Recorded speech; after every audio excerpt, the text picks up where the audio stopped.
নমস্কাৰ দোস্ত, মোৰ নতুন ইউটিউব চেনেললৈ স্বাগতম জনালোঁ আপোনালোকক। মই আছোঁ বাৰু বেংগলৰলৈ। এতিয়া যাই আছোঁ ডিউটি, আৰু কিনো কৰিবি, দুখীয়া মানুহৰ কপাল, চলিবতো লাগিব আৰু যেনেকৈ নহয় কামটো কৰিব লাগিব। কাম কৰি কিনেতো খাব লাগিব আৰু ইটো নহয় সিটো কামটো কৰিবই লাগিব বাৰু। একো নাই, আমি হ'লো ট্ৰাক লাভাৰ, ট্ৰাক চলাইয়ে ভাল পাওঁ।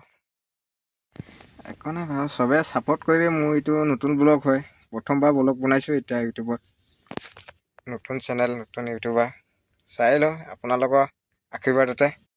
আশীৰ্বাদ কৰক আৰু সৰু ভাইটি বুলি আঁকোৱালি ল'ব আৰু নহ'লেনো আমি এনেকৈ ক'ত আগুৱাই যাব পাৰি।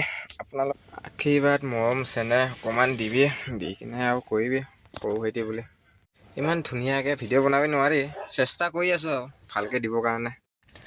মই আছোঁ বেংগলৰ ইলেক্ট্ৰনিক চিটিৰ তলত, তাৰমানে তললৈ আছোঁ আৰু বাৰু। এতিয়া গৈ আছোঁ মই চিকাপালিয়া, তাৰমানে লোড আনিব যাওঁ এতিয়া, খালী গাড়ী। মই গৈছিলোঁ মহীশূৰৰ পৰা, এতিয়া গৈ আছোঁ চিকাপালিয়া। আৰু চিকাপালিয়া লোডটো লৈ কিনে এতিয়া যাম জিগিনিৰ পৰা, তাৰপিছত আৰু ক'ত পঠাই নাজানো আৰু।